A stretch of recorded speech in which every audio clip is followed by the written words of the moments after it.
안녕하세요. 오늘도 사양살롱을 찾아주셔서 감사합니다. 다들 이번 명절은 무탈하게 잘 지나셨나요? 저도 한때는 며느리였던 시절이 있던 사람이라 1년에 2번 있는 큰 명절이 얼마나 부담스러운 일인지 너무나 잘 알고 있습니다.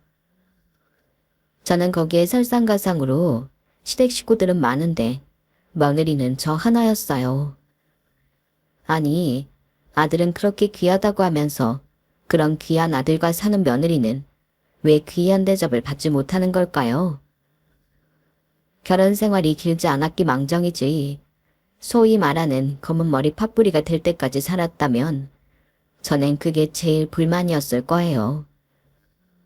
그리고 그런 명절만 되면 자기 집에 가서 다른 가족들 보라고 허풍을 떨며 있는 척 없는 척하는 한심한 남자들이 꼭 있는데 애석하게도 제 전남편도 그런 사람 중에 하나였어요. 아니, 정말 잘난 구석이 있으면 말은 안 하겠는데 저보다 나이도 어리고 태생이 게으른 사람이 그런 구닥다리 마인드는 왜 갖고 있는 건지 모르겠는데요. 이쯤 되면 저 여자는 남자 보는 눈도 엄청 없네 라고 하실 테지만 맹세코 몰랐어요. 그걸 알고 결혼했다면 제 발등 찍은 거니 죽이 되든 밥이 되든 제가 참고 살아야 하겠지만 결혼에 별 뜻도 없던 사람한테 저 좋다고 쫓아다니며 저한테 잘 보이려 했던 사람은 남편이었거든요.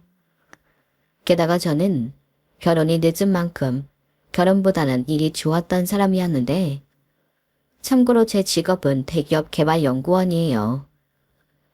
아시는 분은 아실 수도 있는데 직업 특성상 일은 많고 사람은 별로 없어서 특별한 일이 없다면 야근은 당연한 환경이죠. 물론 지금은 그때보다는 조금 나은 환경이 되었긴 했지만 농담 삼아 월요일에 출근하면 수요일에 퇴근하는 그런 시절을 살았어요.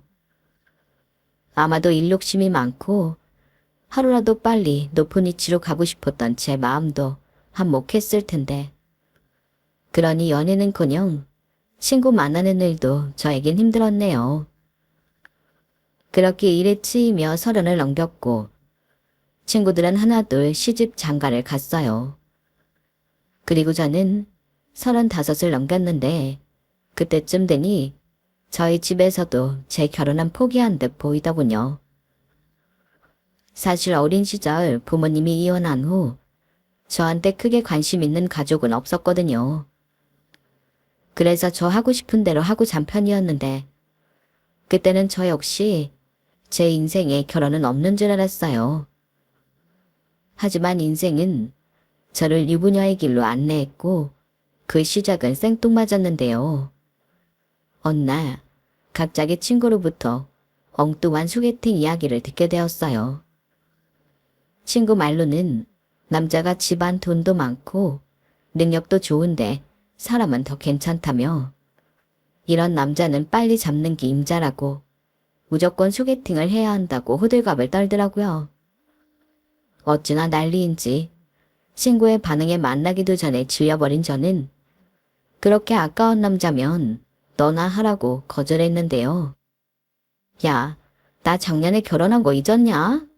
하긴 바빠서 베프 결혼식 날도 주말 근무하다 늦으셨지? 내가 그때만 생각하면 너랑 막 절교를 했어야 했는데 축의금 금액이 너무나 감동적이라 그러지 못했다. 아쭈, 그러셔? 왜? 액수 보니까 절교하긴 아깝더냐? 그래, 나애 많이 나을 거야. 돌잔치 때마다 기대한다. 아무튼 이 얘기 하려고 했던 게 아니고 너 무조건 소개팅해. 우리 그이가 아는 동생인데 얼마 전에 같이 술 마셨거든? 근데 사람이 너무 괜찮더라고. 요즘 연상연하 유행인 거 알지? 너같이 능력 있는 여자한테는 귀엽고 애교 많은 사랑스러운 연하남이 어울리지. 솔직히 나도 싱글이었으면 너한테 소개 안 하고 내가 만났다. 뭐 얼마나 대단하길래 이렇게 호들갑이야? 어디 얼굴이 공유라도 닮았나? 공유 스타일이 아니고 이종석 스타일. 연하라니까. 근데 얼굴만 반반한 게 아니야. 너처럼 대기업 다녀. 대학도 캐나다인가 외국에서 다녔던데? 야, 됐다. 그런 남자가 나이도 많은 나를 왜 만나냐? 이미 1차 검증 끝났거든. 그 남자가 먼저 소개시켜줄 여자 없냐고 해서 내가 네 사진 보여줬는데 말이지. 마음에 든대. 너 만나보고 싶대. 원래 이상형도 능력 있는 커리어 우먼이라고 하더라. 능력하면 우리 한율이 아니겠냐? 땡땡전자 핵심개발연구원. 더 뭐 중간에서 리베이트 먹기로 했냐? 왜 이렇게 비행기를 태워? 그리고 그 남자 능력 있는 여자 등골 빼먹는 얼굴만 반반한 제비 아냐? 돈 많고 나이 많은 여자만 골라서 접근하는 거 아니냐고. 나는 능력은 있지만 돈은 많지 않은데. 야, 됐어. 너는 순수하지가 못해. 돈은 너보다 그 남자가 더 많거든? 나는 기껏 노처 여친구 좋은 짝 만나게 해주려고 이렇게 노력을 하는데 너는 왜 이렇게 비협조적이냐? 혹시 나 몰래 연애하다 남자한테 그게 당한 적 있냐? 뭐래? 내가 당할 사람으로 보여? 그만큼 관심도 없고 시간도 없어 그러지. 그런 시간 있으면 아무것도 안 하고 잠만 쭉 몰아서 자고 싶다. 대기업에 다니면 뭐하나? 저렇게 삶의 질이 떨어졌는데. 그러니까 그럴수록 연애를 해야 한단 말이야. 앞으로 봐라. 나이는 더 먹지 몸과 마음은 외롭지. 옆에 같이 있어줄 사람이 필요하다고. 너 잔말 말고 소개팅해. 네가 축의금을 두둑히 한 은혜를 내가 이렇게 갚겠다. 저는 그렇게 친구의 집요한 오기로 소개팅 자리에 나가게 되었어요. 그리고 친구 말대로 한눈에 외모가 반반한 남자를 소개받게 되었는데 생긴 것도 괜찮은데 말투와 매너는 더 괜찮더군요. 솔직히 친구가 아무리 입에 침이 마르도록 자랑을 했어도 믿지 않았거든요. 그렇게 괜찮은 사람이 왜 여자친구가 없어서 연상녀를 소개시켜 달라고 할까? 만나보고 아니면 친구한테 뭐라고 해줄 생각이었는데 오히려 제가 한 방 먹은 기분이었어요. 그만큼 그 남자는 참 괜찮은 사람이었고 특히 활짝 웃을 때 들어가는 보조개가 남자지만 너무 예뻤는데 저도 모르게 홀린 듯 그 남자한테 빠지고 말았어요. 그 남자한테는 일종의 부티가 흘렀거든요. 그 부티라는 게 돈이 많아 보인다는 뜻이 아니라 사랑 많이 받고 자란 구김살 없는 막내 아들 같은 분위기였는데요. 실제로 대화를 나눠보니 위로 누나가 둘이 있고 오랜 노력 끝에 얻은 귀한 막내이자 장손이라 식구들의 사랑을 한 몸에 받았다고 하더라고요. 그리고 친구 말처럼 그 남자 집이 꽤 살았는데 서울은 아니지만 지방 도시에서는 나름 유명한 부자라는 것 같았어요. 3대째 내려오는 생갈빗집을 해서 돈을 아주 많이 벌었다고 하던데 그래서 아들이고 딸이고 모두 대학은 유학을 보내 마치게 했고 중고등학교 때도 방학이면 미국이다 호주다 캐나다에 어학연수를 보냈다고 했는데 얘기를 들어보니 진짜 집에 돈이 많긴 한 것 같았어요. 그리고 집에 돈도 많아 그런지 누나들도 시집을 잘 갔는데 모두 의학 박사, 집도 내놓으라고 할 정도로 잘 사는 집들과 사돈을 맺었다고 하더라고요. 솔직히 거기까지 이야기를 들었을 때는 이유 모를 주눅이 들었어요. 아직 정식으로 만나는 사이도 아니었는데 저는 이미 조건 미달처럼 느껴졌고 반면에 이 남자는 온 식구들이 자기를 왕자처럼 떠받들어 준다고 하는데 태어나 처음으로 자신이 없더군요. 물론 그때도 이 남자는 저에게 허풍 섞인 농담을 잘했는데 그때는 제가 순수한 건지 아니면 연애 경험이 없어서 감이 없던 건지 농담도 진담으로 알 때가 많았거든요. 진짜 잘난 사람이 잘난 척을 하는데 그냥 다 사실 같더라고요. 그리고 정식으로 만나는 건 아니었지만 한 3번인가 4번째 만날 때 이 남자가 정식으로 저에게 사귀고 싶다고 했고 결혼을 전제로 만나자고 했는데 과연 결혼까지 가능할까? 의구심이 들면서 거절하지 못했어요. 제 마음도 이미 그 남자에게 넘어간 상태였거든요. 사실 저에겐 아픔이라면 아픔이 있었어요. 앞서 잠깐 언급했지만 부모님 이혼 후 저에게 관심을 가진 사람들이 아무도 없었기에 저는 늘 혼자 모든 결정을 다 해야만 했고 마음이 많이 외로웠는데요. 그렇다 보니 저는 어릴 때부터 걱정 없고 티 없이 자란 사람에 대한 부러움과 동경이 있었어요. 소개팅을 주선해준 친구도 그런 유형의 사람이었는데 가족들 사랑을 듬뿍 받고 자라서인지 밝고 여유 있는 모습이 좋았거든요. 그런데 소개팅으로 만난 그 남자는 그 친구보다 더한 사람으로 저와 결혼까지 생각한다고 하니 설레었는데 친구 말처럼 저런 남자를 마다할 여자가 누가 있을까 싶었어요. 그렇게 그놈과 빌어먹을 연애를 시작했고 저에게 닥쳐올 미래도 모르고 세상에서 가장 좋은 걸 손에 넣은 사람처럼 의기양양했는데요. 그놈과 2년 조금 넘은 연애 기간을 함께하면서 내내 즐거웠네요. 같이 있으면 웃게 되고 별것도 아닌 일로 설레며 사랑을 키웠는데 그러니 이놈한테 그런 치명적인 문제가 있다는 걸 모르고 결혼까지 쭉 달리게 된 거예요. 그놈을 만나는 동안 저희는 정말 아무 문제 없었거든요. 다만 호의를 받고 배려를 받는 것이 너무 익숙해서인지 이 남자는 그게 고마운 거라는 건 잘 모르는 것 같았는데 그땐 그 심각성을 알지 못했어요. 왜 외동으로 자라면 이기적이라는 말이 있잖아요. 저는 그 남자의 그런 점도 딱 그 정도라고 생각했거든요.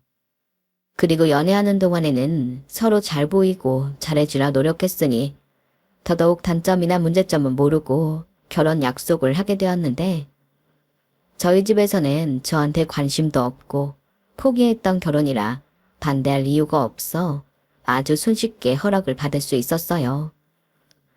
거의 네가 알아서 해라 이 수준이었는데 솔직히 제가 살아온 환경이 이처럼 딱딱해 마음먹은 이상 결혼을 서두르고 싶더라고요.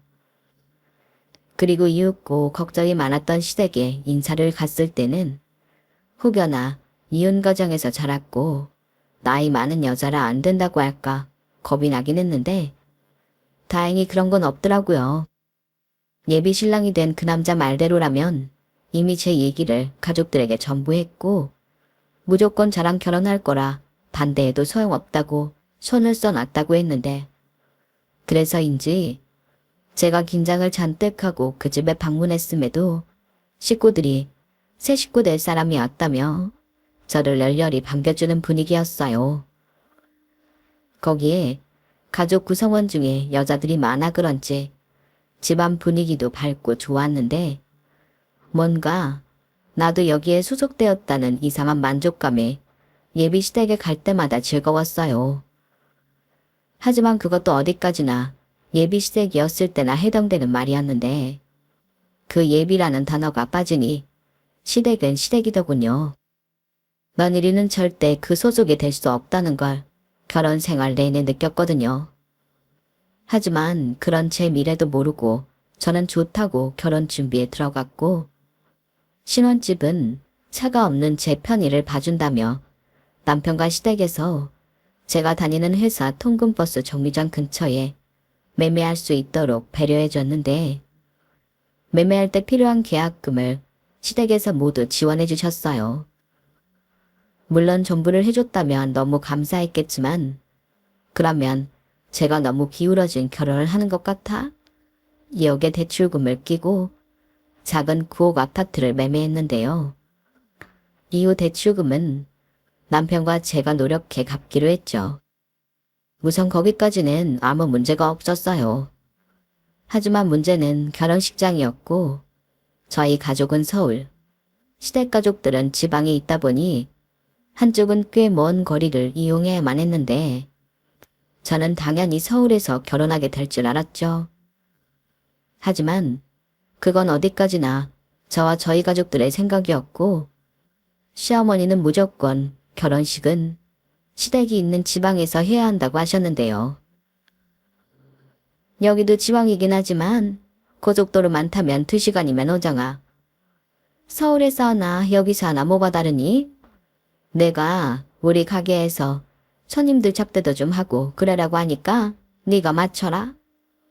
닭가 사돈께도 네가 잘 말씀드리고 라고 단호하게 말씀하시는데 저는 생각지도 못한 일이라 적지 않게 당황했어요.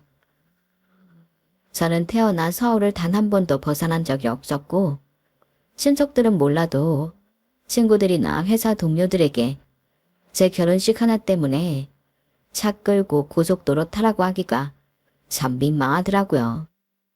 게다가 남편 회사 사람들도 참석하기는 서울이라 더 편할 텐데도 시어머니는 그건 양보할 수 없다고 하셨고 내가 그동안 뿌린 게 많아서 그래. 니들 손님 규모에 비하면 내 손님 규모는 그 배가 넘는다. 니들이 그 돈 충당해 줄 수 있는 거 아니잖아. 그리고 회사 사람들이건 친구들이건 오기만 하면 내 가게에서 맛있는 고기도 먹을 수 있는데 오히려 좋은 거 아니니? 라고 물러설 기미가 보이지 않는데 남편도 이번 일은 저더러 양보하라고 하더군요. 우리 엄마가 누나들 결혼식도 그렇고 축의금으로 뿌린 게 많아서 그래. 내가 마지막 결혼이니 이번에 뿌렸던 거 다 수거하려고 그러는 거야. 자기가 이번 일은 이해해줘. 아니 그래도 그렇지. 평생 한 번 있는 결혼식인데 이걸 양보하면 나는 웨딩드레스 뭘 입으라고. 그리고 누나들은 전부 서울에서 했다며. 그야 누나들은 딸이니까. 원래 결혼식은 남자 쪽 입김이 센 거 아니야? 우리 엄마 그때마다 관광버스 대절하고 결혼식 끝나고 내려와서 가게에서 한턱 내고 그랬어. 그럼 이번에도 그렇게 하시면 안 돼. 내 손님은 전부 서울 사람들인데 내려오라고 하면 좋아할 사람이 누가 있겠냐고. 그럼 오지 말라고 해? 그 정도 사람이면 안 오는 게 나아. 그래도 양심껏 축의금은 내겠지. 무튼 이번에는 자기가 양보해. 우리 엄마가 이번엔 아들 결혼이라고 양보할 생각이 전혀 없더라고. 괜히 결혼하기 전부터 우리 엄마한테 찍힐 이유 없잖아. 말끝마다 우리 엄마 우리 엄마. 자기 설마 마마보이는 아니지. 뭐? 사람을 뭘로 보고? 아니거든. 근데 이번만 자기가 양보해줘. 나는 내 와이프랑 아니 엄마랑 자기가 사이좋게 지냈으면 좋겠어. 그게 다야. 자기 나 사랑하잖아. 남편은 그 뒤로 계속 저에게 조르고 애교를 부리며 결혼식을 자기 엄마 뜻대로 해주자고 설득했어요. 대신 웨딩드레스는 촌스럽지 않은 걸로 마음에 드는 걸 고르면 그게 얼마이건 사주겠다고 했는데 그땐 솔직히 흔들렸어요. 대한민국에 웨딩드레스를 사서 결혼하는 여자는 많이 없잖아요. 하지만 마음에 드는 드레스는 1, 2천 원 노수없고 저걸 어디 가서 또 입을 것도 아닌데 그렇게 큰 돈을 주고 산다는 것이 돈지랄 같았는데 남편도 그 정도 할 줄 몰랐는지 웨딩드레스 가격을 보고 아무 말도 못하더라고요. 그래서 드레스는 사지 않고 마음만 받기로 했는데 그렇다고 이미 계약한 결혼식장을 취소할 순 없어 최대한 저희 측을 배려해준다는 조건으로 저는 지방에서 결혼식을 올렸어요. 그런데요, 시어머니 말로는 최신 건물이라고 하던데 무슨 옛날 궁전 같은 곳에서 결혼식을 올렸다니까요. 덕분에 친한 회사 동료와 친구들에게 내내 아방궁의 공주였다는 등 놀림을 받긴 했지만 그것 말고는 제가 원하는 대로 혼수와 신혼여행을 결정할 수 있었기에 누가 더 손해날 것도 없이 그 부분은 일단락이 되었죠. 저는 그렇게 아무런 문제 없이 행복하게만 살 줄 알았어요. 하지만 문제는 그 다음부터 시작되었고 결혼하고 4개월 정도가 지났을까? 남편이 회사 생활이 너무 힘들어 퇴사하고 싶다고 했는데 저는 깜짝 놀라 무조건 안 된다고 설득했죠. 자기야, 회사 생활이라는 게 원래 호락호락하지 않는 거잖아. 내내 잘 다녀놓고 왜 이제 와서 그래. 조금만 참으면 내가 더는 못 참겠어서 그래. 그 전에도 힘들었는데 겨우겨우 참고 다녔어. 이젠 한계라고. 나 조금만 쉬었다가 다른 회사로 이직할게. 미안하지만 이직이 뭐 그렇게 쉬워? 그럼 이직 준비를 하고 다음 회사 내정되면 그때 퇴사해. 그건 내가 이해할게. 나 좀 쉬자. 당분간은 아무 생각 없이 좀 쉬고 싶어서 퇴사하고 싶은 건데 바로 이직 회사를 구해놓고 쉬는 거면 그게 쉬는 거야? 당장은 생활비 문제도 있고 자기가 부담해야 할 부분이 많아지겠지만 대신 내가 용돈 달라는 말은 안 할게. 아니, 돈 문제도 돈 문제지만 그렇게 쉬기 시작하면 다시 회사 다니기 더 힘들어질까 봐 그래. 나도 힘들 때 많았어. 더럽고 치사해서 사표 쓰고 싶었던 적이 한두 번이 아니었다고. 그래도 버텨야지. 회사에서 자르겠다고 하는 것도 아닌데 어렵게 들어간 회사 아깝지 않아? 나는 회사 어렵게 들어가지 않았는데. 그리고 왜 힘든데 버텨? 그런 마인드가 나를 숨막히게 하는 거야. 자기도 은근히 꼰대 기질이 있어. 내가 이래서 조직 생활에 취약하다니까. 아무튼 내 인생이니까 내가 결정할 거고 최대한 자기한테 피해는 주지 않도록 노력할게. 이쯤 되면 저는 남편이랑 사는 게 아니라 낳지도 않은 아들이랑 사는 것 같았는데 자식이 말을 안 들을 때 부모 가슴이 얼마나 답답한지 미리 경험한 기분이었어요. 그리고 제가 더 설득할 새도 없이 남편은 회사를 그만뒀는데 그게 결혼하고 5개월이 채 되지 않았을 때였어요.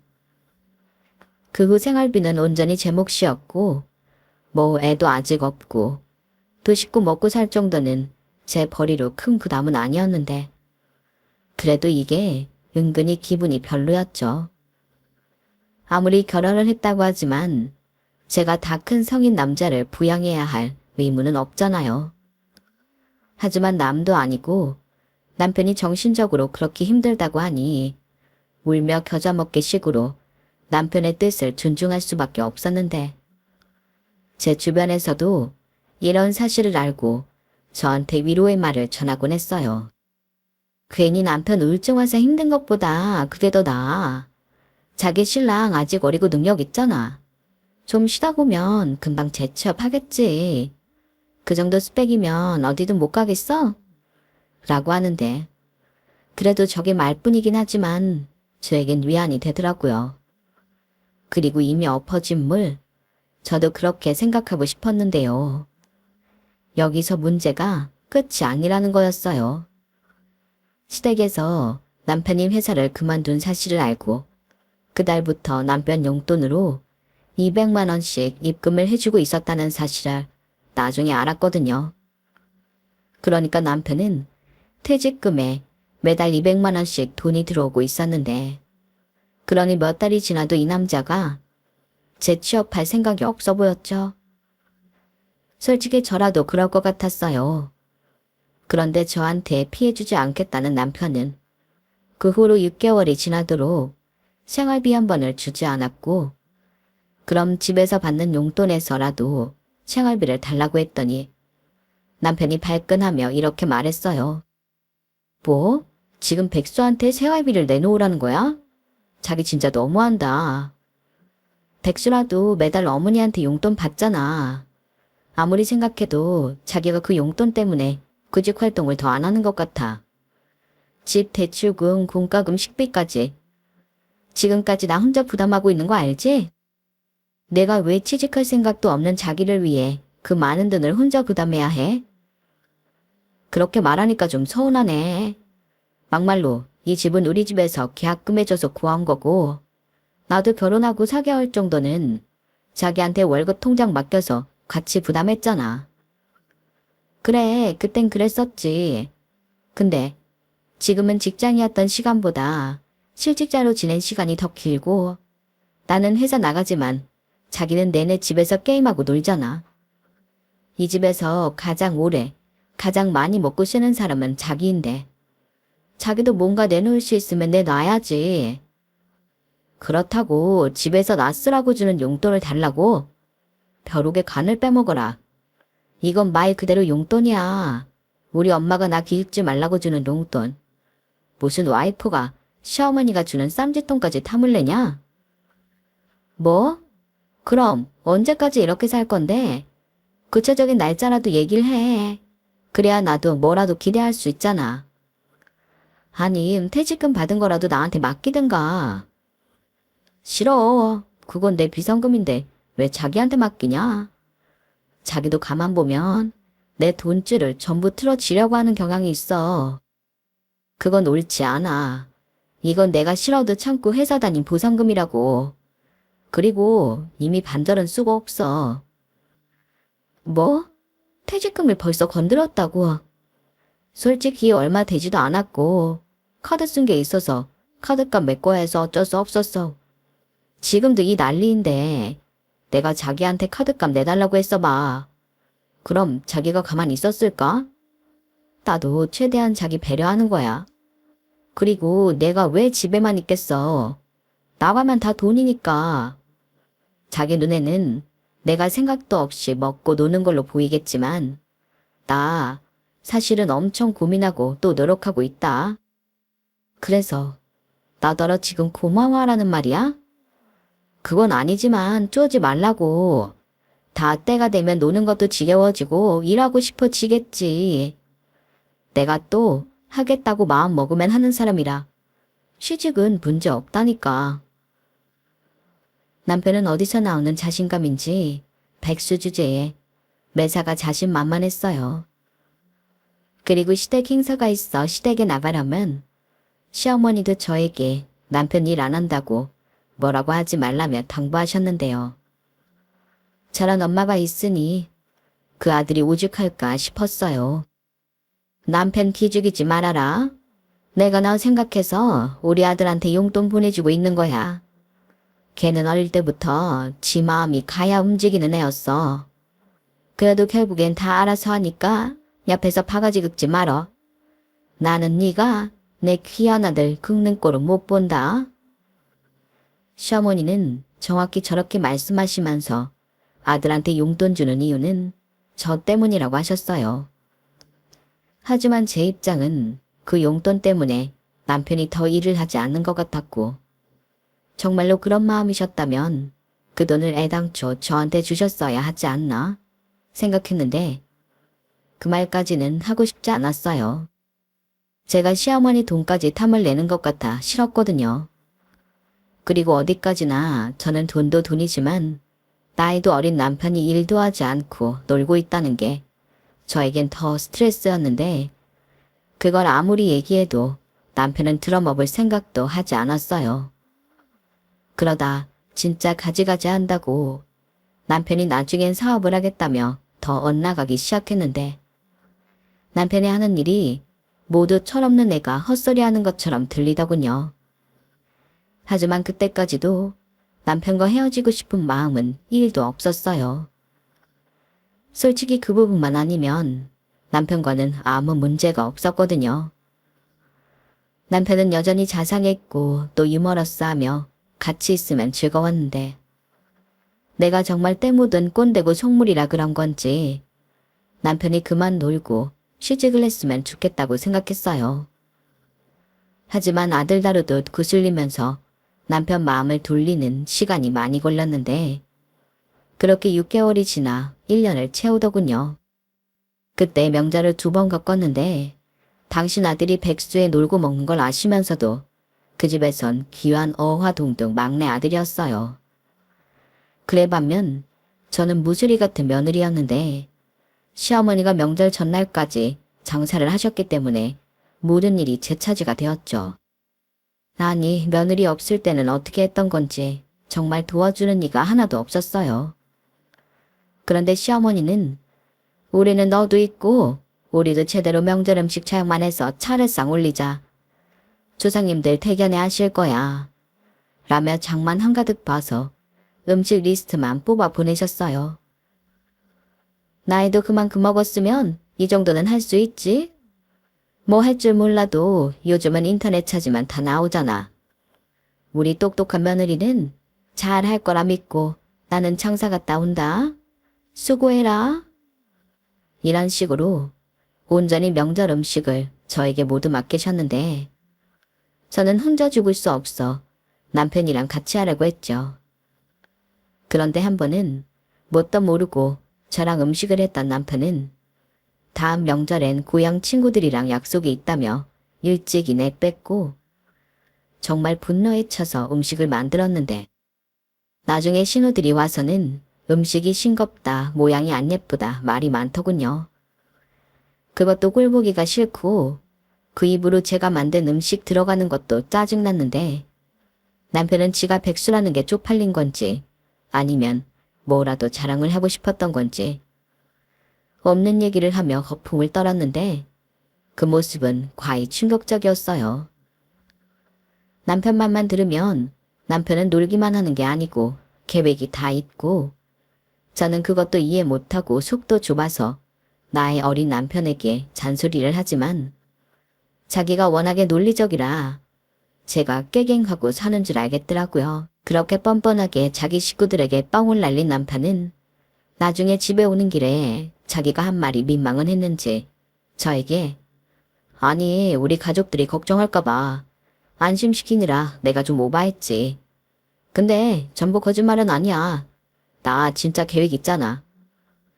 라며 자기가 왜 뻥을 쳤는지 변명을 하는데 듣고 싶지도 않았어요.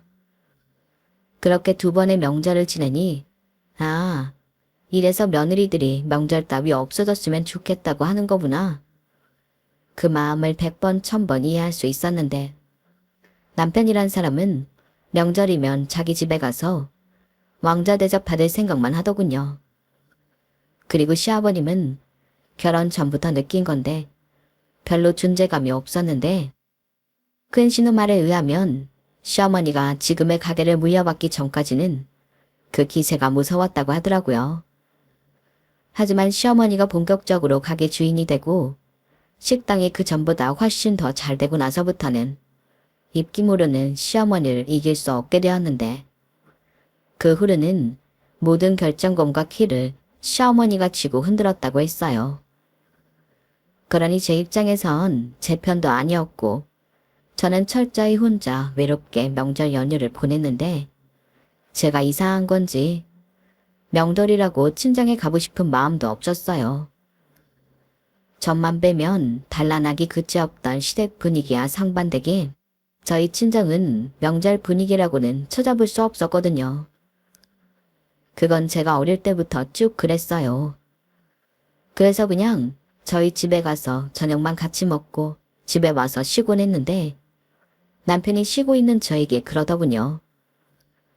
이렇게 친정은 밥만 먹고 오는 거면 명절은 앞으로 자기 집에서 쭉 있다가 누나들이랑 같이 마지막 날 같이 올라오자고요. 뭐? 그럼 나더러 시댁에서 명절 연휴를 다 보내란 말이야? 왜? 자기는 장인어른이랑 별로 안 친하잖아.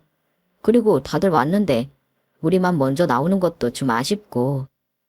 아쉬운 건 당신이겠지. 난 하나도 안 아쉽거든. 그리고 자기는 자기 집에 가면 하는 일도 없지만 나는 엉덩이 붙일 새도 없이 일만 해야 해. 거기에 잠자리는 뭐 편한 줄 알아? 저는 남편의 말에 발끈해서 한껏 화를 냈어요. 저렇게 자기 집이 좋으면 차라리 명절은 각자 알아서 보내자고 할 것이지. 왜 나를 거기에 끌어들이나 짜증이 났거든요. 그렇게 명절이라면 지긋지긋하다는 큰 깨달음을 겪으며 저도 여느 유부녀와 다르지 않은 삶을 살았는데 여전히 문제는 남편이 취직할 생각도 없이 놀고 먹는다는 거였죠.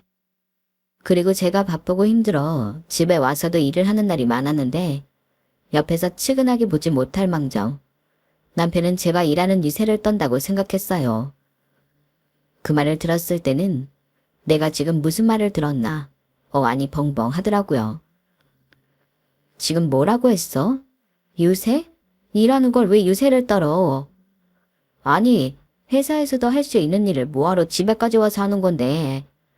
나 보라고 그러는 거 아니야? 왜? 자기가 그렇게 프로페셔널한 모습을 보이면 내가 자극받아서 취직할 것 같아서 그래? 꿈 깨. 나는 이제 불합리한 수직관계가 있는 직장 생활은 안 할 거야. 4차 산업에 맞춰서 나는 사업할 거야. 아, 그러셔? 아무튼 취직 생각은 없다는 거네. 그런 말이지. 전부터 얘기하고 싶었던 건데 생활비는 백수라서 못 준다고 치고 집안일이라도 해. 돈이 없으면 몸으로라도 때워야지. 나는 회사 다니고 바빠 죽겠는데 집안일까지 하는 건 불합리하잖아. 뭐, 지금 나더러 집안일을 하라고? 그래, 취직을 하지 않을 거면 주부로서 집안일이라도 하라고. 뭐, 주부? 내가 왜 주부야? 나는 밖에서 돈 벌지. 그럼 자기는 뭐 할 건데? 나는 주부 일을 하찮게 생각하지 않거든. 그러니까 밖에 나가 일할 생각 없으면 살림이라도 하라고. 아까 내 말 못 들었어? 나 사업할 거라고. 4차 산업. 알겠으니까 그 4차 산업 사업하기 전까진 집안일 하라고. 나한테 피해 안 준다며. 자기는 유세 떤다고 하지만 자, 봐봐.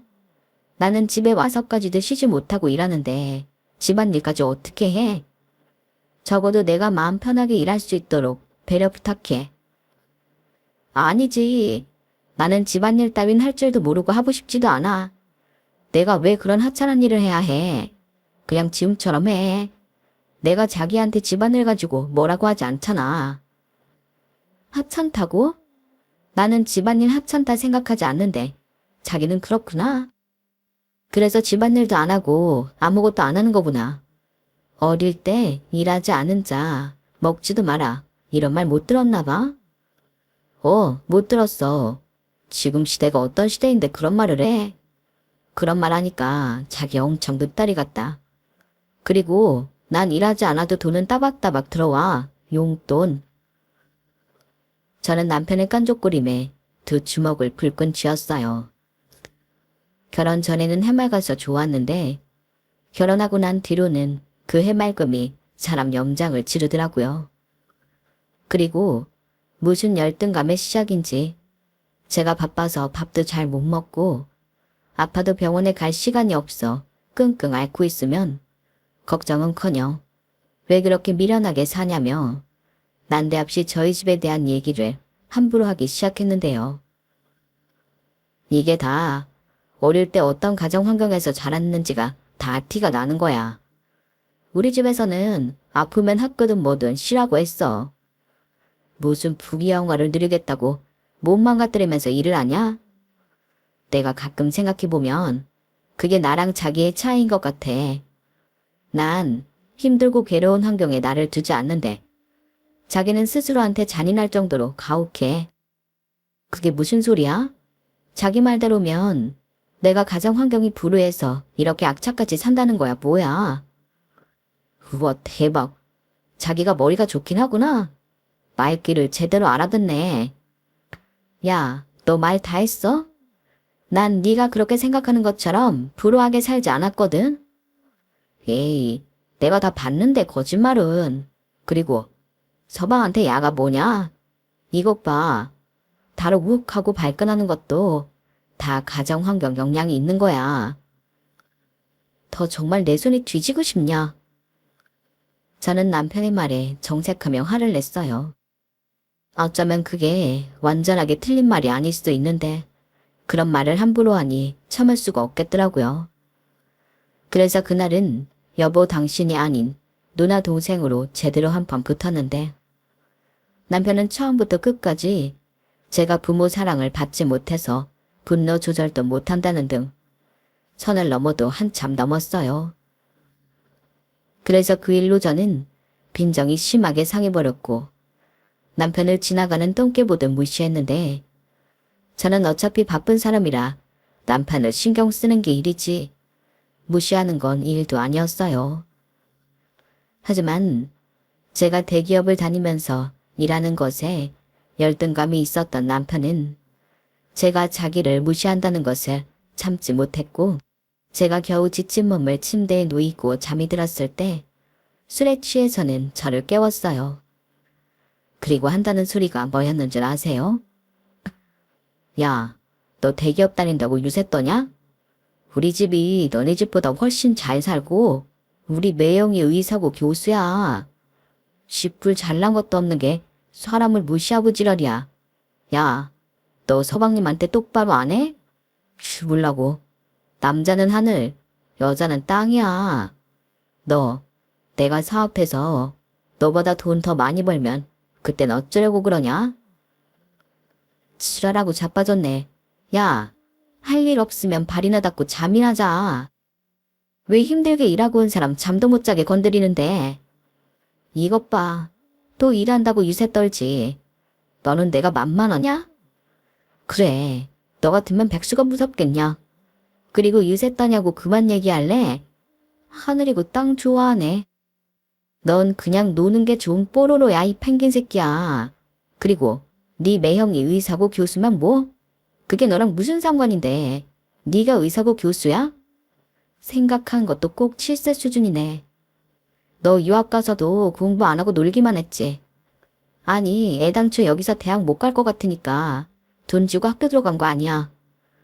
뭐? 너 말 다 했어. 남편은 제 말에 더 열받았는지 귀청이 떨어지도록 소리를 빽 질렀어요. 그만큼 열등감이 장난이 아니었는데 그렇게 능력이 좋으면 차라리 보란듯이 취직을 하든지 사업을 하든지 할 것이지. 왜 저러는지 이해할 수가 없었어요. 그리고 그쯤 되니 신혼이고 나발이고 이렇게 사는 게 맞는 건가 심각한 고민을 하게 되었는데요. 적어도 제가 그리던 결혼 생활은 이런 게 아니었거든요. 그리고 남편이 때를 쓰는 것을 보아 이게 심해지면 심해졌지 나아지지 않을 것 같다는 예감이 들었는데요. 시간이 지날수록 제 예감은 적중해 갔어요. 아니, 남편이라는 작자가 어떻게 하면 저한테 엿을 먹을까 그 궁리만 했는데 남동생도 아니고 저걸 정말 제대로 혼쭐을 내줘야 하나 싶더라고요. 그러다 또 실은 명절이 다가왔어요. 남편과 사이가 좋아도 실을 명절인데 남편과 내내 사이가 나쁜 그땐 정말 가기 싫더라고요. 그리고 가봤자 시어머니는 가게 나가시고 남편은 또 밖으로 톡길 것이 분명했는데 가지 말까도 심각하게 고민했지만 그냥 날이 날이니만큼 가기로 했어요. 남편한테 어떤 빌미도 제공해주고 싶지 않았고 기회를 봐서 남편의 저런 못난 구석과 찌질함을 시댁 식구들한테 얘기해 그 믿는 용돈이라도 없애볼까 싶었는데요. 제가 방심했을까요? 천수를 뺏기고 말았어요. 제가 대충 음식 좀 잠만 하고 그날 식구들 모였을 때 이야기를 할 생각이었는데 이 인간이 제가 음식을 하고 있는 그 바쁜 와중에 식구들을 불러 모아놓고 핵폭탄을 날리더라고요. 참고로 저희 신우들은 일부러 그런 건지 모두 차례를 지내지 않는 집에 시집을 갔는데 그래서 연휴 첫날 저녁부터 시댁에 와 있었어요. 그러니 그날 저녁부터 온 가족이 모두 모여 있었는데 식당 일을 서둘러 마무리하고 시어머니가 들어오시다. 남편이 깨발랄 애교를 부리며 이렇게 말하는 소리가 들렸어요. 엄마, 맨날 힘들게 고생만 해서 어떡해? 이 와중에 차례도 준비해야 하고 우리 엄마 진짜 힘들지? 누나들도 다 서울 사는데 여기까지 내려오느라 고생하고. 얘가 왜 이래? 그래도 알아주니 고맙다.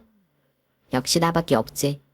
그리고 내가 진짜 고민에 고민을 거듭했는데 우리 이제 내년부터는 차례랑 제사 모두 서울 내 집에서 하자. 음식 장만도 다 우리 와이프가 할 거고 엄마 아빠랑 누나랑 매형은 두 손 무겁게 아니면 봉투 두둑하게 내 집으로 와. 뭐? 진짜? 나야 그럼 너무 좋지. 서울에서 여기까지 맨날 차 막히는데. 정말 그래도 돼? 그럼 니네 집에서 자고 간다. 울게도 다 합의된 거지? 그럼 남편이 하자고 하는데 자기가 어떻게 토를 달아? 우리 집은 내 말이 법이야. 저 말을 듣는데 저는 가만 이성의 끈이 뚝 끊어지는 것 같았어요. 그래서 조용히 일어나 앞치마를 벗었고 남편한테 여기로 오라고 손가락질을 했는데 남편은 희죽희죽 웃으며 오지 않더라고요. 오히려 왜? 자기가 말할 건데 내가 해버려서 서운해? 그럼 자기도 여기 와서 말해. 내년부터 명절 제사 다 우리 서울집에서 하자고. 자기 바쁘다고 제사는 다 빠지고 따로 국밥이잖아. 자기도 내심 신경 쓰였지. 그니까 싹 다 우리 집에서 하면 그럴 일도 없잖아. 제사 준비도 알아서 할 수 있고. 그치 자기야? 라며 끝까지 저를 자극했는데 자기는 무슨. 저는 그 순간에 더는 니네 자기는 못 해먹겠다고 생각했어요. 자기 식구들한테나 귀염둥이 막내동이지. 저한테는 죽이고 싶은 남의 편일 뿐이었으니까요. 그리고 제가 벌어온 돈으로 먹고 사는 주제에 저런 겁없는 말을 한다는 것 자체가 저는 용납이 되지 않았는데 이렇게 된 이상 이혼하지 않으면 제가 바보 천치에 등신 모자리라고 생각했어요. 그렇게 저는 아무런 말도 하지 않고 짐을 쌌고 어렵긴 했지만 콜택시를 잡아 서울 집으로 가버렸는데요. 남편은 저를 따라오지 않더군요. 오히려 고마웠어요. 그래서 바로 집에서 제 짐만 대충 쌌고 친정 아빠 집으로 향했는데요. 나중에 남편이 뭐라고 한 줄 아세요?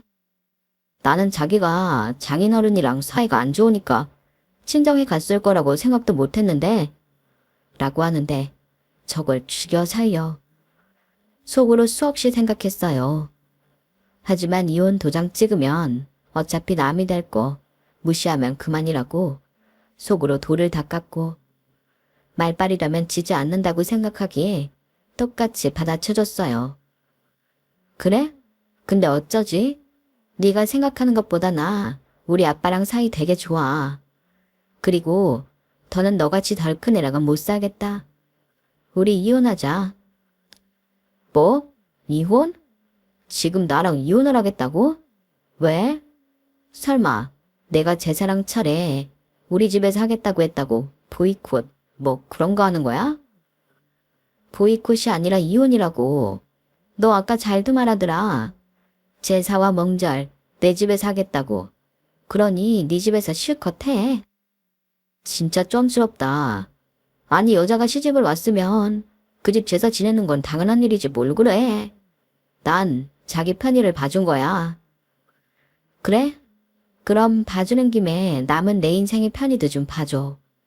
내가 왜 니네 엄마도 아닌데 너를 먹여 살려야 하는 건데?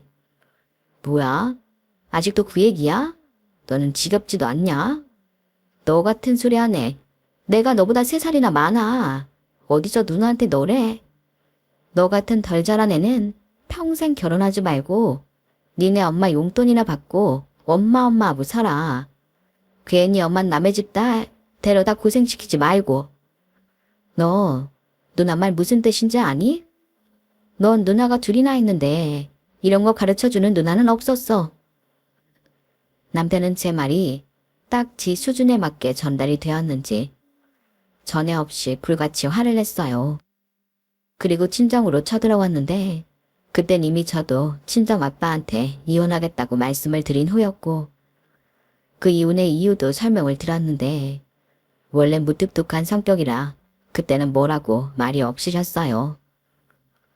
그런데 막상 문제의 사위가 저와 단판을 짓겠다며 쳐들어오자 저희 아빠가 취미로 하고 있는 야구 배트를 들고 현관문을 여셨는데 몽둥이가 무섭긴 했는지 바로 주랭랑을 치더라고요. 그런데 저희 아빠가 달리기도 엄청 빠르거든요. 저희 아빠는 도망가는 그놈을 야구 배트를 들고 쫓아가셨어요. 그리고 다시 집으로 돌아온 아빠의 얼굴은 터질 듯이 시뻘개지셨는데 그날 이후 남편은 저한테 연락도 하지 않고 찾아오지도 않았죠. 하지만 저는 이혼을 해야 했기에 그놈은 싫어도 한 번은 만났어야 했는데 그래서 딱 그 수준에 맞춰서 구청이 있는 동네에 외식을 하자고 꼬셨어요. 보통의 성인 남자면 그깟 걸로 넘어오지 않을 것 같았는데 그 와중에 외식이라는 말에 꽂혀서 좋다며 뭐 먹을 거냐고 지는 돈가스가 먹고 싶다고 답장을 보내었더라고요. 정말 그 답장이 기가 막혀서 웃음이 나왔어요. 그리고 사실 저는 집을 나올 때 이혼할 생각이 있었기 때문에 남편 도장까지 챙겨서 나왔는데 신분증이야 지갑에 늘상 가지고 다닐 테고 구청에만 끌고 가면 끝날 일이었죠. 그래서 남편이 좋아하는 돈가스 사서 먹이고 저는 커피 한잔 하자고 구청으로 데리고 갔어요. 그러자 관공서에서 커피를 마시냐며 남편은 호기심 가득한 얼굴로 두리번거렸고 저는 이렇게 말했어요. 이혼 서류 쓰고 도장 찍은 후 자판기 커피 사이좋게 뽑아 먹고 헤어지자고요. 그러자 사태 파악이 됐는지 사람을 꼬드겨 어떻게 여기 데려올 수 있냐며 난리를 쳤는데 마치 그 모습이 포경수술인 줄 모르고 쫄래쫄래 쫓아온 어린애 같더군요. 그 모습은 더 이상 설레지 않았어요. 아이처럼 해맑다고 생각한 제 눈도 정상으로 돌아와 그 꼬라지가 창피하게만 느껴졌는데 그때부턴 이혼하기 싫다고 생떼를 쓰라고요. 그리고는 자기는 이혼하고 싶지 않다며 고칠 점이 있으면 알려달라고 하는데 제가 그동안 얘기한 것들은 뭐였나. 또 주먹이 불끈 쥐어졌어요. 하지만 장소가 장소인 만큼 꾹 참았는데 왜 이혼당하는지 모르겠냐고. 그걸 모르는 게 바로 네 문제라고 친절하게 알려줬는데 남편은 아이처럼 이혼하기 싫다고 울었어요. 정말 그 모습에 등짝이라도 후려치고 싶었는데 마지막이라고 생각하고 저는 진지하게 말했어요. 내가 생각한 결혼 생활은 이런 게 아니었고 더는 남자로서 매력도 못 느낄 뿐더러 이렇게는 못 산다고. 한 달 내로 취직을 하든 아니면 이혼 서류에 도장을 찍든 둘 중에 하나를 하라고 시켰는데 그때도 속으로는 엄청 떨렸어요. 그래서 한 달 내로 취직하지 못하면 집 명의를 넘겨달라고 했는데요. 사실 집이 욕심이 난 게 아니라 이 인간이 건성으로 약속을 할까 그게 무서워서 조건을 달았네요. 그리고 그 순간에는 나름 머리를 굴려보긴 한 건지 이혼을 하겠다고 했는데요. 어이가 없더군요. 그러니까 애당초 취직할 생각은 계속 없었다는 거잖아요. 그렇게 저는 순수 그 인간을 끌고 가 이혼 서류에 도장을 찍을 수 있었습니다. 대한민국에 저처럼 이혼한 여자가 또 있을까요? 그렇게 짧고 굵게 저는 이혼녀가 되었어요.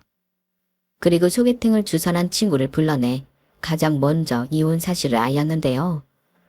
친구는 제 얘기를 듣고 자기는 몰랐다며 오도방정을 떨었어요. 마음 같아서는 저딴 폭탄을 저한테 던진 친구와도 절규하고 싶은 마음이었는데 친구도 모르고 그랬다고 하니 일단은 넘어가기로 했네요. 대신 중간에 말아먹은 내 인생은 두고두고 보상하라고 일러두고 저는 깔끔하게 제 노선 찾아 일상으로 돌아왔는데요. 제가 그동안 남편 대신 납부한 대출금 있잖아요. 그건 전부 돌려받기로 했어요. 처음엔 너도 거기 살았으니 일부만 받으라고 남편과 시부모님이 버텼지만 그동안 생활비도 없이 제가 번 돈으로 먹고 산 남편의 생활비야 정신적 스트레스까지 줬으니 미자료 계산까지 하겠다고 하니 그 돈은 다 돌려주겠다고 하더라고요. 그렇게 저는 받을 거 받고 깔끔하게 정리했습니다. 그리고 친정집에 잠시 머물다 혼자 살 오피스텔을 얻어 다시 싱글 라이프를 즐기고 있는데 그때 아빠가 저한테 그러셨어요. 아빠가 표현은 잘 못하지만 늘 너를 걱정하고 생각한다.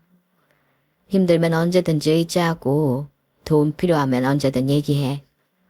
어릴 때부터 뭐든 혼자 잘하는 너라 아빠가 나설 기회가 없었지만 아빠는 늘 네 곁에 있었어. 그러니까 조바심 내지 말고 네가 원하는 대로 살아. 누가 뭐라고 하든 너만 행복하면 아빠도 좋다. 저 말을 제가 오피스텔 이사하기 하루 전에 말씀하셨는데 밤새 얼마나 울었는지 모릅니다. 늘 혼자라고 생각했는데 그 옆에 늘 아빠가 있었다는 걸 너무 늦게 안 것 같아 죄송했어요. 그리고 그런 아빠를 위해서라도 이혼 후 제 인생은 무조건 행복해야겠다고 생각했는데요. 앞으로 남은 인생이 구말리인 저이기에 앞으로의 삶은 일도 열심히 제 자신도 열심히 돌보며 살아갈 계획입니다. 뭐가 됐든 그 인간보다는 잘 살아야 성에 찰 것 같거든요. 그리고 끝으로 저희 시어머니 같은 분들에게 당부하고 싶은 말이 있는데요. 자식을 오냐오냐 키우는 부모님은 제발 이 사회에 방생하지 마시고 당신이 끝까지 책임지시길 부탁드립니다. 돈 없어 진흙 들고 마누라한테 기 죽을까 걱정하지 마시고요. 평생 끼고 사세요 제발. 이상 미성숙한 남자랑 살다 이혼한 여자의 사연이었습니다. 그나마 다행이라면 제가 오래 참고 살진 않았다는 거예요. 만약 더 참고 살았다면 더 어이없는 일을 많이 당했겠죠. 명절날 던진 그놈의 폭탄 덕에 도망쳐 나올 수 있지 않았나 생각하며 제 사연을 여기서 마치겠습니다. 명절 지나고 우리나라 이혼율이 급히 올라간대요. 그만큼 힘든 사람들이 많다는 건데 부디 이번 명절엔 이혼하겠다는 부부가 많이 없길 바랄 뿐이에요. 거기에 아울러 이제 우리의 명절 문화도 바뀌었으면 좋겠다고 생각하는데 일하는 사람 따로 있고 즐기는 사람 따로 있는 불공평한 날이 아닌 가족 모두가 즐거웠길 바라는 마음입니다. 그럼 제 사연 끝까지 함께 해주셔서 감사드리고요. 늘 건강하시고 앞으로의 모든 날이 행복하시길 진심으로 바라겠습니다. 안녕히 계세요. 여러분, 사연 댓글에 응원과 현명한 조언 부탁드려요. 좋아요와 구독은 저에게 큰 힘이 됩니다. 오늘도 좋은 일 가득하세요.